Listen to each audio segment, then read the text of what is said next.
Hello friends, welcome back to part 2 of the 7 levels of spiritual evolution that are occurring currently on planet Earth.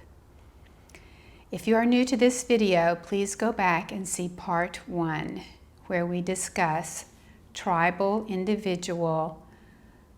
mass, individual, and aspirant levels of the 7 levels. This video, part 2, is about disciple, initiate, and master levels. So I'd like to pick up where we sort of left off in the last video, moving into disciple level. Disciple level at its extreme is the worship of mind as God. Mind becomes everything. Intellect becomes the new God. Universities become the royalty. And the intellect is highly prized in disciple level. There is also another part of disciple level that is going on that is very spiritual. And so we have sort of two paths that are going along in disciple level. Both are exploring the mind. One of them has decided to explore the mind through science and technology, atheism, philosophy, intellectual debates, and all kinds of ideas and discussions about ideas and constructing formats to how to build new ideas. Ideas are the realm of the mind. And so there is a lot of gathering together of people and organizations and groups who want to discuss ideas. And this is a very necessary part because when we are talking, we aren't fighting. So ideas are a good place for disciples. A lot of disciples may still have a traditional religion, but they've sort of moved into some of them have moved into a more mystical part of their religion. You could find this in the mystical parts of Christianity, Islam, Buddhism, all the different ones that have a more meditative, contemplative study of their particular path in their religion. So you can find disciple levels definitely in traditional religions. Another area about disciples is they begin to search because they're not satisfied with the answers they're getting. They're looking everywhere. And we see this in what has been created as the New Age movement. There are a lot of people who are going to workshop after workshop after workshop, and they're taking trips all over the place for yoga retreats, and they're doing, large trips to shamans and outback trips to nature to find themselves. They're voracious readers. They go through many, many books, looking, searching, always outside of themselves. But this is the necessary step for a disciple. A disciple has to investigate the world of ideas, because it's only in investigating the world of ideas that they begin to finally satiate that mental craving for the mind, and they begin to satiate the doing, because disciples, like aspirants, believe in doing, do to achieve anything. And as you start to settle down in disciple level, some of them will begin to move into meditation and contemplation and begin to learn that the advanced levels of disciple level are learning to quiet this mind. This mind has been God for a long time. Now we need to quiet it down because there is a higher mind hidden behind the active disciple outer mind. And so in the higher level of disciple, you begin to quiet the mind.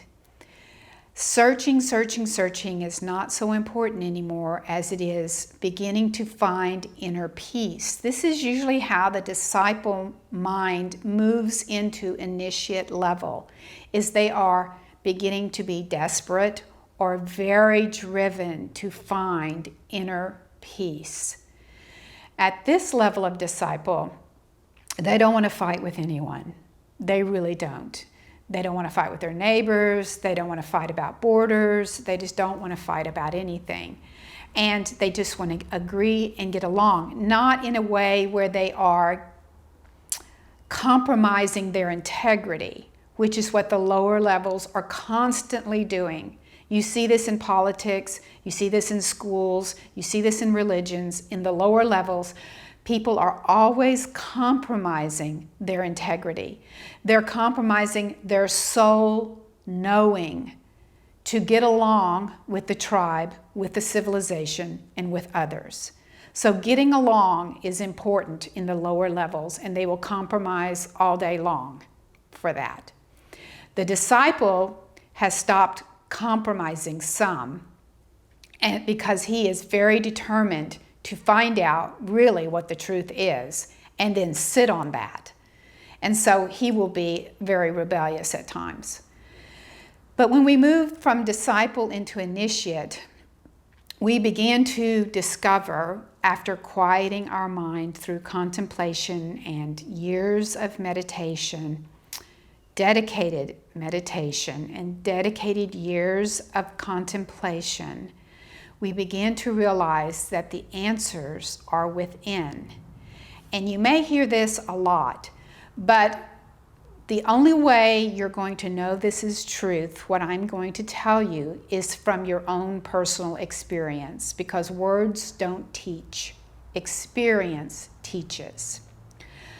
There is an inner wisdom, an inner voice, an inner knowing, an inner intuition that is always present, always speaking, and always knowing what to do. This is initiate level. You move out of the world of the outer world telling you what to do, and you search inner. You go inside to try to figure out what your truth is. What are your principles? What are your values? And what is your truth? Not the outer world, but the inner world. And when you start to acknowledge the inner world, you will begin to start to see synchronicities and occurrences happening in your life that begin to tell you that you are finally listening to your voice of truth. So, one of the things that happens when this occurs is that it's often called the battle-scarred warrior lifetime, because you're struggling a lot with the inner wisdom that you're gaining and the outer world that's trying to tell you what to do. And there is this constant battle going on between the inner knowing and the outer knowing. And this is what initiate level is all about. It's commonly called the battle-scarred warrior. It's sometimes called the Great Resurrection because you go through a long period of resurrecting yourself from the ashes, because there's a part of initiate level where you pretty much have to die to the world, and you cannot bypass this step. You have to die to the world and resurrect yourself into a new being that is totally driven and operating through the inner mechanism, the inner knowing, the inner voice, the inner spirit, the inner guidance, what I often call the I am presence. This is your highest authority within your soul complex. All avatars within the soul complex gain their wisdom, knowledge, and life force energy from this central part of the soul known as the I am. This I am is connected to the firstborn energy of the entire universe. So it is a powerful source of knowing. And it takes initiates long time to work through this process of trusting their inner knowing. They begin to know their inner knowing. They begin to see it operating. And the more that they experience it, the more they trust it, and the stronger it grows. And so it's in this level of initiate that you will begin to refine your spiritual or higher skills and abilities. You may see paranormal skills and abilities in disciple level, psychic powers, remote viewing is in disciple level, and psychic readers who are reading the astral worlds, and they're reading your astral energy that you're generating around your field of your possible directions, and so they read that astral imprint. So there is some of these skills being developed in disciple level. Even what you've known as channeling or mediumship, this starts in disciple level. When we move into initiate level, these skills become more refined, and some of them are completely dropped and new ones are developed. For instance, in initiate level, you will have precognition, you will have pre-manifestation, you will have clairvoyance. And these are skills that I experience on a regular basis, so it is something I can speak about. Often I have precognitive awareness of things that are going to happen. Mostly for myself, maybe for parts of my family, and sometimes for the world at large. I knew who the president was going to be before the last election. I knew who was going to, do this or that and the other in the world. I sometimes know what's coming up in certain parts of the world, but not too much. It's only if it's necessary for me to know. So precognition is something that can happen on a general mass level, but mostly it's happening on a personal level. So I want to move from precognition to also pre-manifestation, because this is where you need to understand master level. When we begin to trust our own inner guidance, we begin to manifest by desire fairly regularly the things that we put into place with our will. And some of the teachings that are out there right now, like the law of attraction with Esther Hicks, is teaching about how to place your desire into the universe and hold it there by releasing control, but still having a firm will to move forward with those desires, to see them manifest. So what's happening in initiate level, higher initiate level, is you begin to have pre-manifestations a lot. And what that means is, if you've decided you want to move, you will start to have, as you are becoming more masterful of these higher skills, which includes telepathy, which includes bilocation, many other things. But right now I'm talking pre-manifestation, because most of us can experience this. As you move into these more knowing of who you are, and you start to move into a master sort of level, you will begin to have pre-manifestations of the manifestation you're working on. For instance, I have a lot of these experiences, a lot of them. I had a pre-manifestation event Before I met my last husband, I was traveling in the inner realms. I went to his home. I saw what his house looked like. I could describe his whole house to him. I sat down at a table in his dining room. I knew he was someone I was to connect with and marry. I had pre-manifestation understanding of the relationship we would have. I knew all of this before I actually met him. I also had this experience when I was in Aspen. I had pre-manifestation of a young man that was coming that I was to help, because I was already established in Aspen teaching and doing workshops, and I was to help him with his career. I had already met him. I had pre-manifestation knowing of it. When I recently moved, I had a pre-manifestation of this home. I actually stood in one of the rooms of this house and looked at a group of windows that were uniquely designed in such a way that the windows, the French doors had tall, long windows, and there were 2 windows on either side, and they were covered in a kind of a bamboo shutter. So they were roll. So they were very distinct picture. And so when I came to see this house with my realtor, I knew immediately this was the house.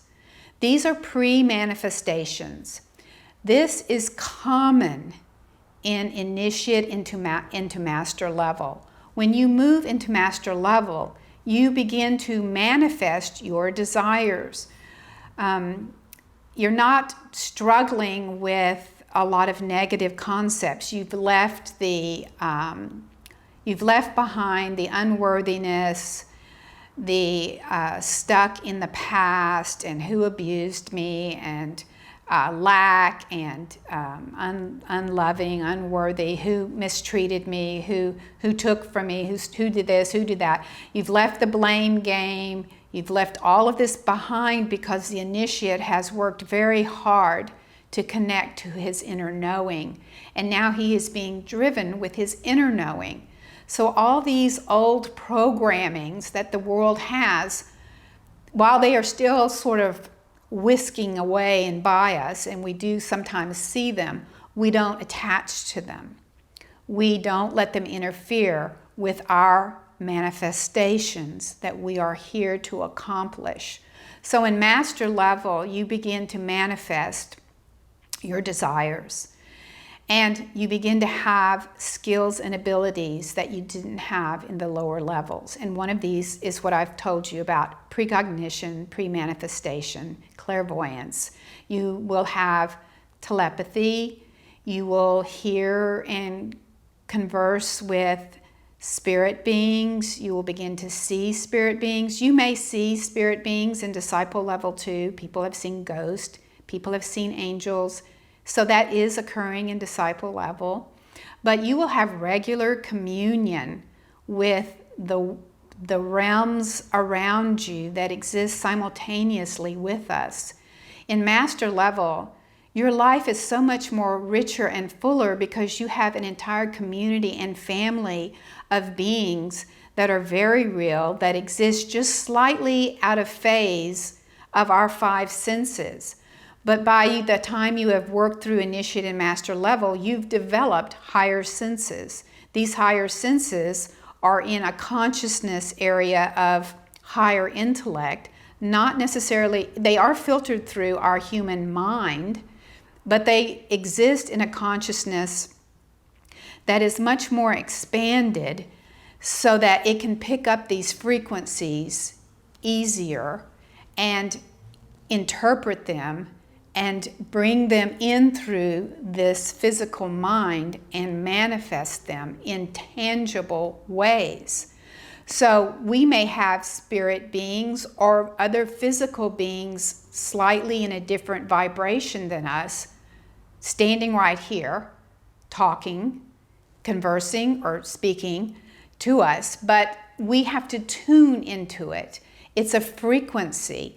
And to tune into these frequencies of the beings that are all around us, we have to expand our consciousness in order to tap into those frequencies. So we will be talking about spiritual gifts and spiritual skills in this library that I'm leaving. But I'm wanting to try to give you an idea of what the growth levels are on this planet. On other planets, you might just have disciple, initiate, master levels, and they're all fairly moving through these higher spiritual realms. They're peaceful to start with. They're not aggressors. So there's not the struggle to try to not blow themselves up or destroy their life in some way.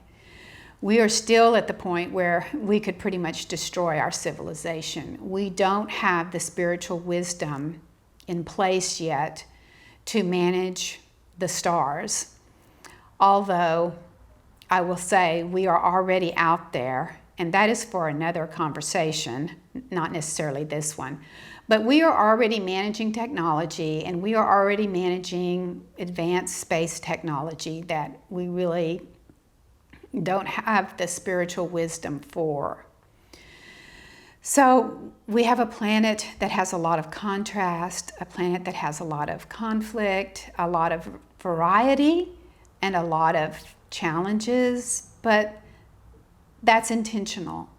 We grow faster when the waves are a little rocky, and we learn quicker that we want peace and harmony when we constantly maybe don't have it. So everything is in divine order in the way things are working. So here I would like to add 2 books to the list. So the first one is the Yoga Sutras of Patanjali. This is sort of a scholarly book on, also you could say that's Patanjali or Patanjali. That's pronounced several ways. Not sure which is the correct one. And I will put this link there. And my favorite of Patanjali's Yoga Sutras is by Alice Bailey, known as The Light of the Soul. It's this book. I will put a link to it. In this book, it's like the 7 levels in a way. Patanjali goes through what an initiate has to, or a disciple or initiate of yoga has to go through in order to gain these higher sutras or yogic powers. And he starts at the very basic level of eliminating the ego, balancing your values, balancing your principles and values, calming the ego, calming the warring mind, then moving into meditation, contemplation, and he goes through levels in this book. This book is much easier to read, and it's much more accessible because this book was designed for the Western mind. So you will easily read this book. And towards the end of it, he then goes into the advanced sutras and abilities that you can have: bilocation, teleportation, telepathy, healing skills, and all that. So I'll put a link to these 2 books. And this was an introduction, sort of a more clarifying look at the 7 levels. And I hope that you enjoyed them and got some value from it. And if you did, please like the videos and subscribe. And I will see you in the next videos. Thank you.